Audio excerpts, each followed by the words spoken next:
Namaste. Wish you all a very, very happy National Youth Day. Friends, like all of you know, today is Swami Vivekananda's birth anniversary. Swami Vivekananda is an eternal inspiration to millions and millions of young people around the country and around the world.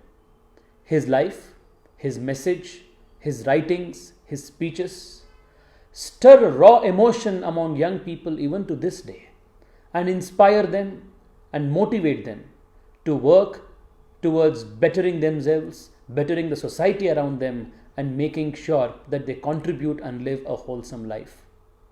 For me personally, Swami Vivekananda has been like a lamppost, a guidepost whenever I've hit crossroads in life.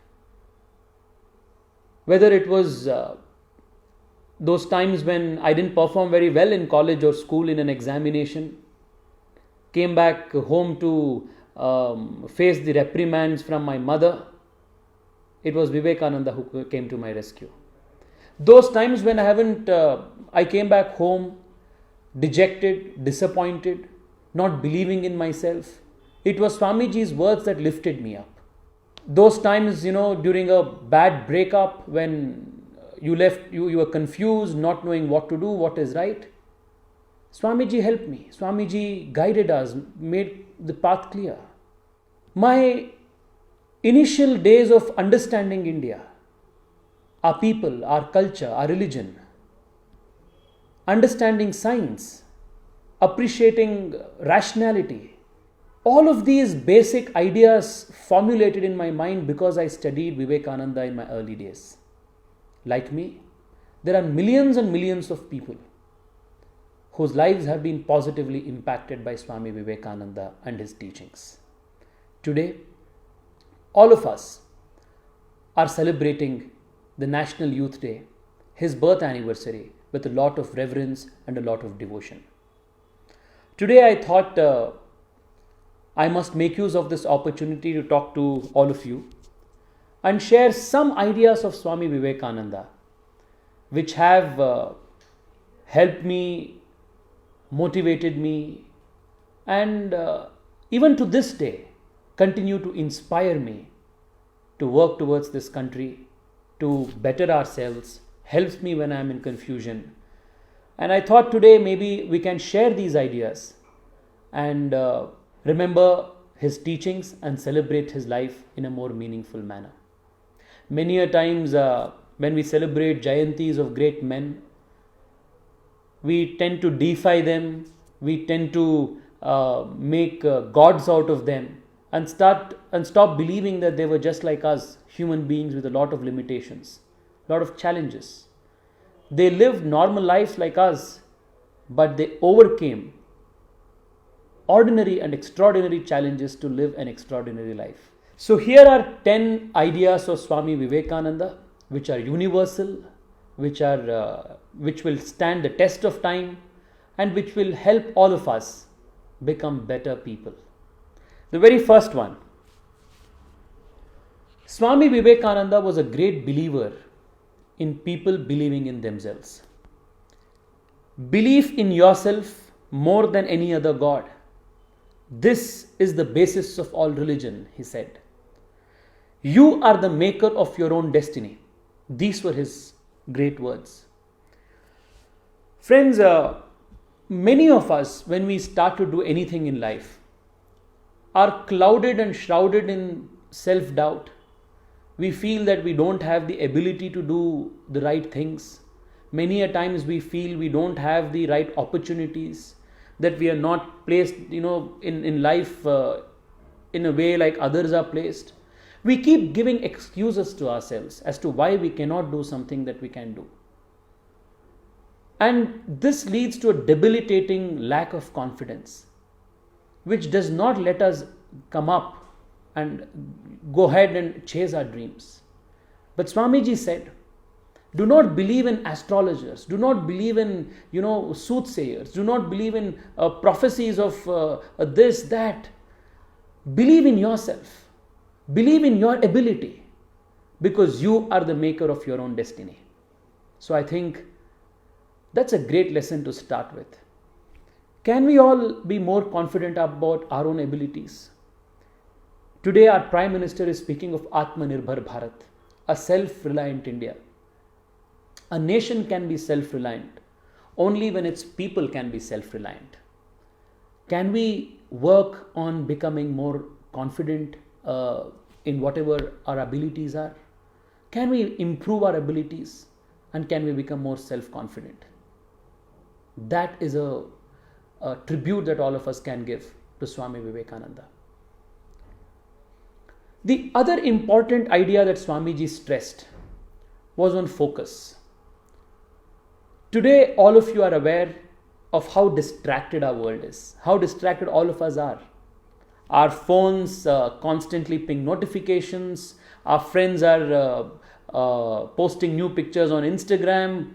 We all want to live a life of success, but we don't understand that success can be achieved only if we are focused in life. Swami Vivekananda stressed on the importance of focus leading to success.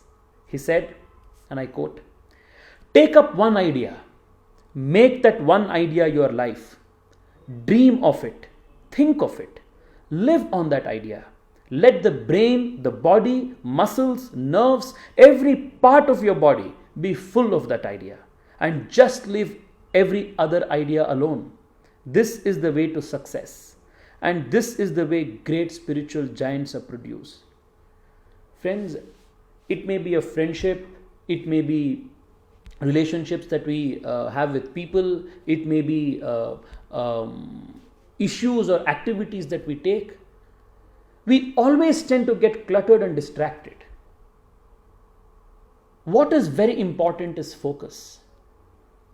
So if we can work on one idea at a single time and try to execute it with our full heart, then success comes calling our way. So Swami Vivekananda was very clear when he guided all of us that focus is extremely essential for success. Can we inculcate this in today's life? Can we work towards becoming more focused in our work, in our personal lives, in the way we approach every day? Can we make our life less cluttered, less distracted, and concentrate on those things which are the core essentials of leading a happy life? That's something that Swami Vivekananda asks us to ponder over. Friends, the other important idea that Swamiji exhorted all of us to do was to think of living for others and living for ideas and purpose beyond just ourselves. He said in his inimitable way, "Those who live for others are the only ones living. The rest are more dead than alive." Many a times we, in the humdrum of living, we try to make the whole of our existence about just us. We start living lives just like any other animals. But as human beings, as sentient beings, we are capable, or rather we have a responsibility to live a life that is beyond just ourselves. There are so many problems that the world is facing. Can we as young people try to solve these problems of the world? What is entrepreneurship? Entrepreneurship is essentially trying to solve problems of the world. Can we think of how, as young people, can we envisage a world which has better solutions for a sustainable living? Can we address the big challenge of climate change? Can we review and rethink the idea of consumer-led development? Can we make our people more prosperous? Can we fight poverty?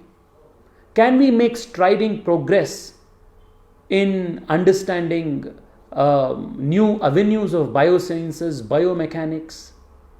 Can we lead all of these things, thinking to solve the problems of not just us, but for the rest of the world? Can this motivate us to lead lives greater than just us and our immediate families? Can we make our lives worth living? Swamiji asks us to do. So can we all resolve to live for others, for a cause more impersonal and more greater than just ourselves? And that truly is the way to happiness. Finding purpose that is beyond us, beyond just our limited mortality.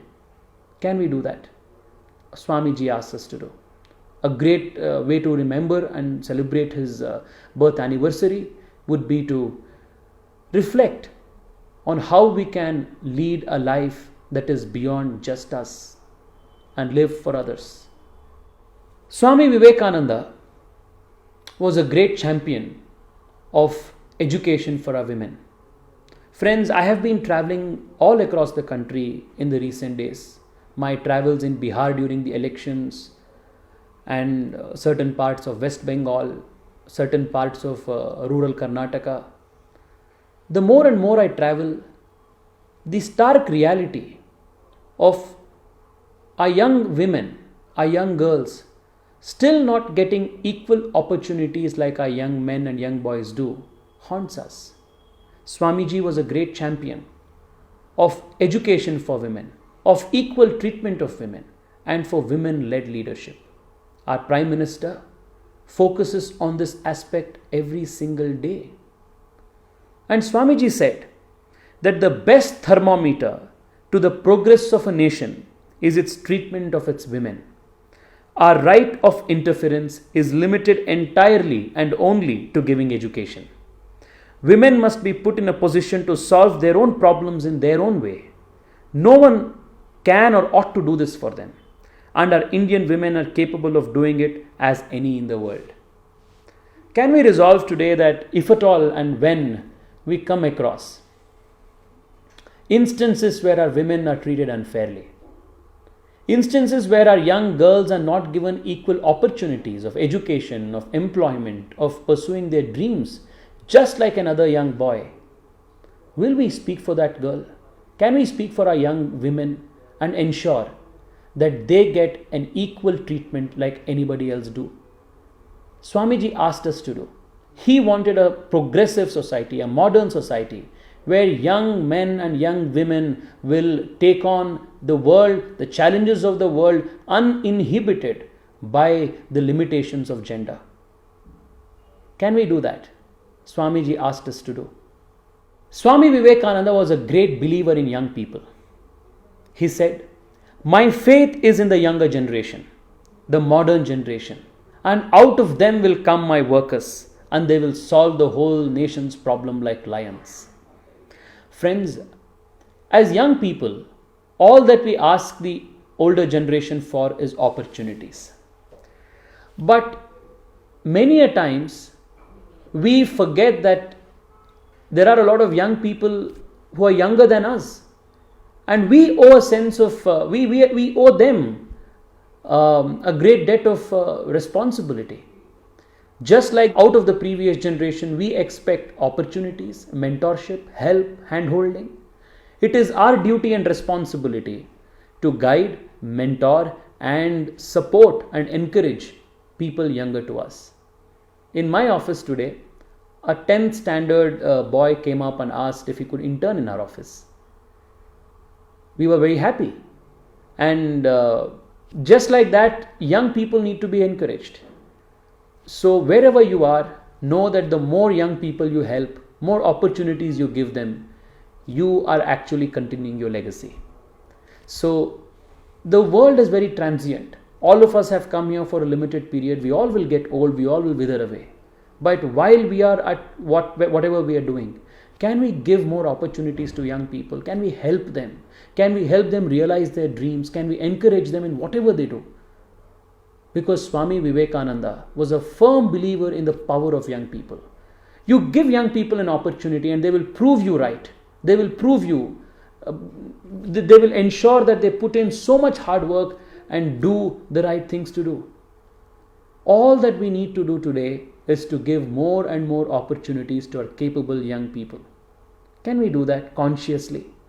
So, whoever you meet, if he is younger to you, know that you have a responsibility to mentor him, to support him, encourage him, and give him opportunities. Just like how we expect our elders to do it for us. Friends, the other very important lesson that Swami Vivekananda and his life gives all of us is the ability to constantly learn and improve ourselves. This is so much more relevant in today's age where things are changing so fast. Swamiji said that Sri Ramakrishna used to say, "As long as I live, so long do I learn." That man or society which has nothing to learn is already in jaws of death. There can't be more powerful exhortation to learn and improve ourselves every day. Friends, every day, consciously or unconsciously, we learn a lot of habits. And it's unconsciously we get into some habits which are not very good for us. And it's very difficult to get out of habits. But only a constant effort towards everyday progress, everyday evolution is what can help us achieve this goal of getting out of bad habits and cultivating good ones. Whether it is learning a new language, whether it is learning a new skill, whether it is in improving the way we think, clarity of thought, in every aspect of life, in becoming more honest, in becoming more disciplined, in being more fit physically. In every aspect, can we resolve to be a better version of ourselves every day? Gone are those days when we would finish one entrance examination, get a job in a bank or a government job, and then we could rest with the understanding that for the next 30-40 years you don't have to worry about upskilling. Now, by the time you complete your 4 years in engineering, that by the time you get out of college, what you would have studied in college would be far inadequate in terms of market demands. So this is a generation, ours especially is a generation where you will not have just one type of job in your professional career. You will have multiple jobs. For that you will have to have multiple skills. So sometimes you have to learn, sometimes you have to unlearn, sometimes you have to upskill yourself, reskill yourself. So learning is a constant process.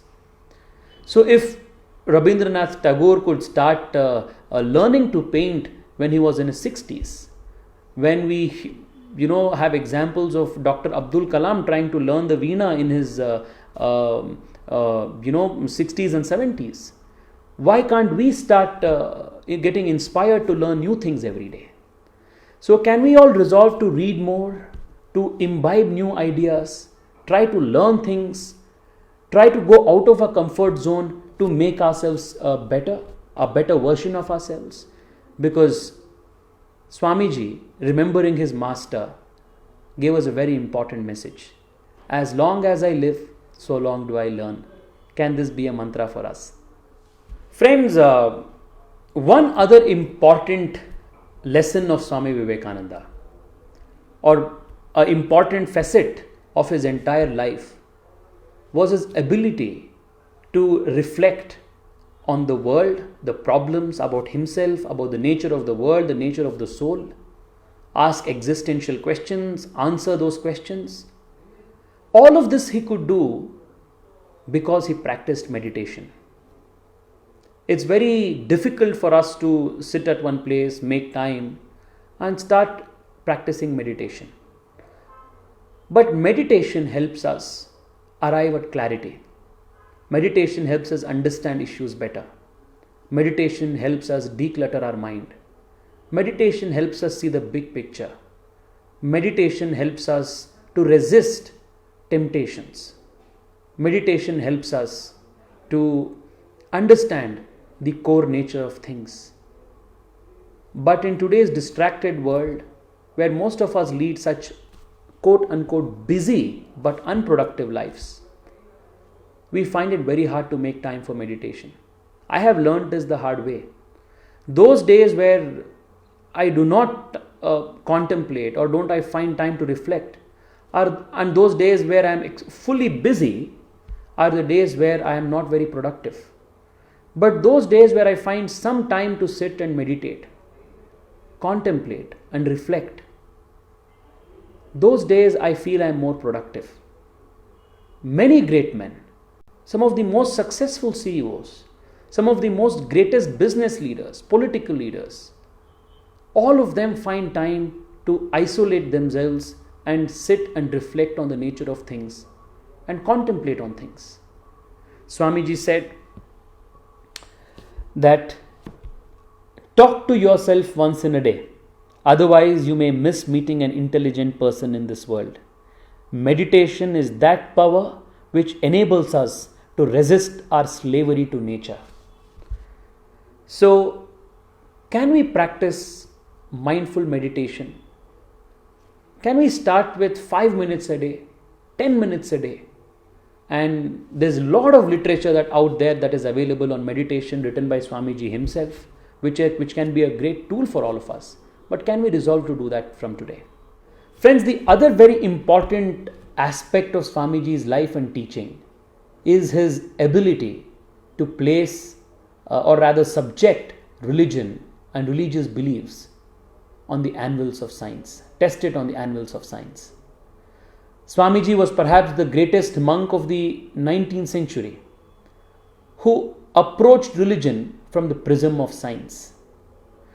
This is what Swamiji says: believing certain things because an organized body of priests tell him to believe, believing because it is written in certain books, believing because his people like him to believe, the modern man knows to be impossible for him. Should religion justify itself by the discoveries of reason, through which every other science justifies itself? Are the same methods of investigation, which we apply to sciences and knowledge outside, should they be applied to the science of religion? In my opinion, this must be so. And I am also of the opinion that the sooner it is done, the better it is. If a religion is destroyed by such investigations, it was then all the time useless, unworthy superstition. And the sooner it goes, the better. I am thoroughly convinced that its destruction would be the best thing that could happen. Such powerful words. Most of the problems of religion today, whether it is Islamic terrorism, whether it is religious conversion by Christian missionaries, whether it is the still in some parts of the country prevailing caste discrimination or certain superstitious practices in certain parts of in Hindu society. Many of these are because we believe in something that somebody said, a certain holy book says it, because a certain priest asks us to believe it, or because if we do not believe in it, our people will subject us to, the society will not like us. But Swamiji asked us to believe in science and reason and not in blind belief and faith. Today, in the 21st century, independent thinking man wants stronger answers than blind belief and faith. Vedanta, the religion of the future, is what Swamiji called Vedanta, asks all of us to question our long-held beliefs, contemplate on these things, place reason over faith, science over belief. So can we all evolve to be a society that questions these blind practices, irrespective of the religion? Can we as a society mature our thinking and thoughts to ensure that blind belief will not lead us on the path of destruction, but reflection, scientific inquiry will bring us on the path of construction? This can be a great tribute that we can give to Swami Vivekananda. Friends, Swami Vivekananda also spoke of leadership. His idea of leadership is something that must inspire all of us. Unlike many of the modern books, literature and gurus of leadership, Swami Vivekananda essentially believed that only those people who aspire to serve can have the right to lead. His idea of leadership was based on the ability and the willingness to selflessly serve. He said that nobody will come to help you if you put yourself forward as a leader. Kill self first if you want to succeed. You will have to take charge of the whole movement, not as a leader but as a servant. Do you know? The least show of leading destroys everything by rousing jealousy. Friends, today we find so many literatures. If you go to any self-help book section in a bookstore, there are hundreds of books you will find on how we can become a leader. If we aspire to become a leader, if we aspire to be something rather than do something, that's a place which will lead, that's a path ridden with a lot of pitfalls. So, like our Prime Minister always reminds us, always focus on what you can do rather than what you can be. Most of the times, especially for us political leaders, people in politics or in any other profession, it's so easy to get attracted to the glories of what being a leader is. Somebody coming and opening the doors for you, putting shawls, garlands. What is the purpose of all of that? Nothing. What one must focus on is what impact have we done? How much people have we served? How many lives have we touched?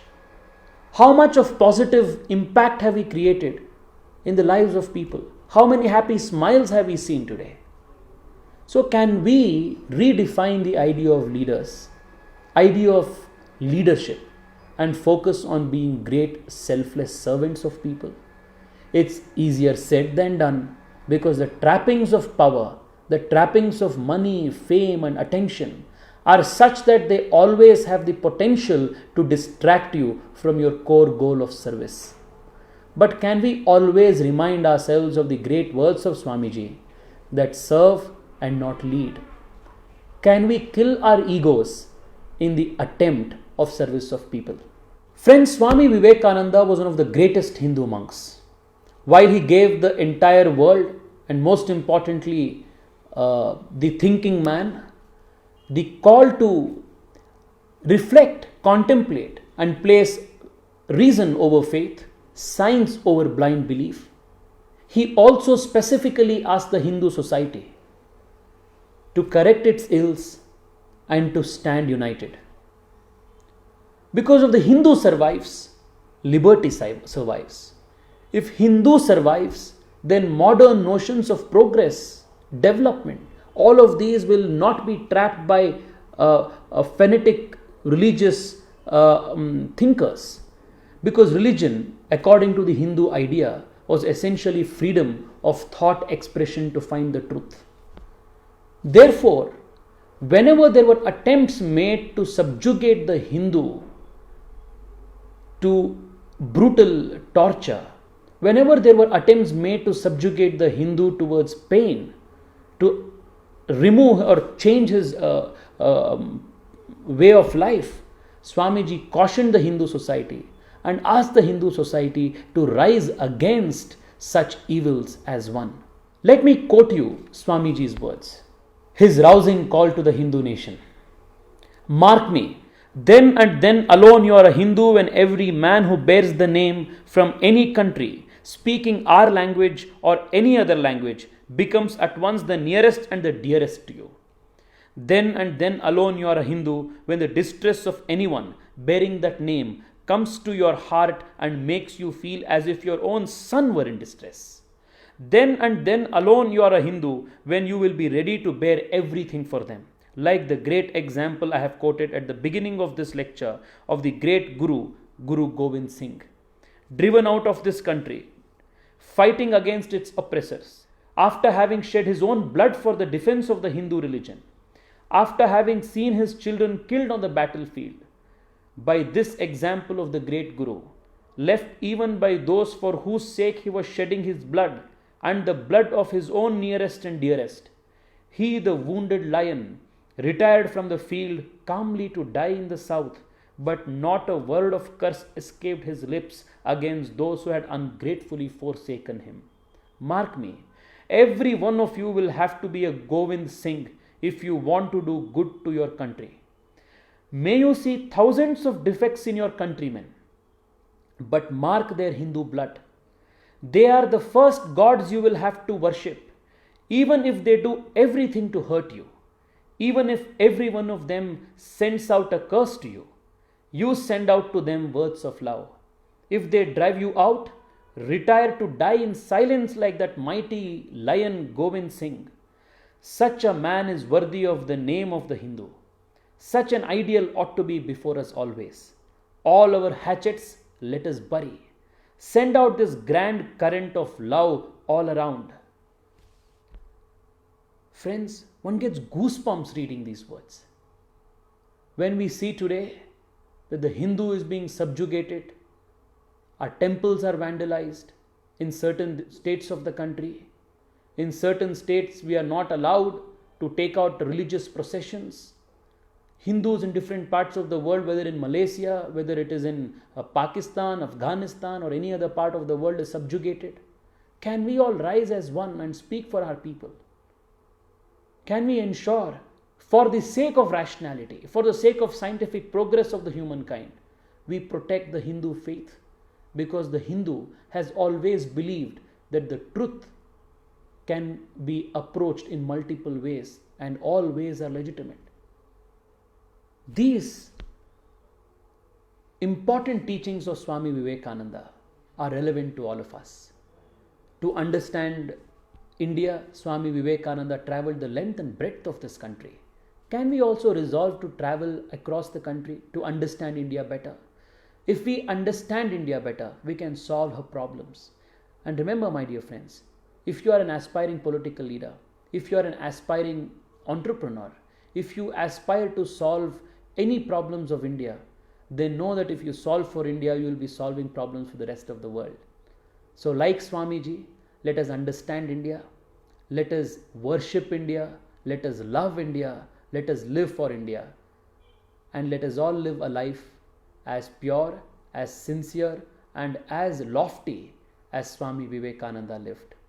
I wish all of you a very, very happy anniversary, a very, very happy Janma Jayanti of Swami Vivekananda. Wish you all a very happy National Youth Day. Bharat Mata ki Jai. Namaste.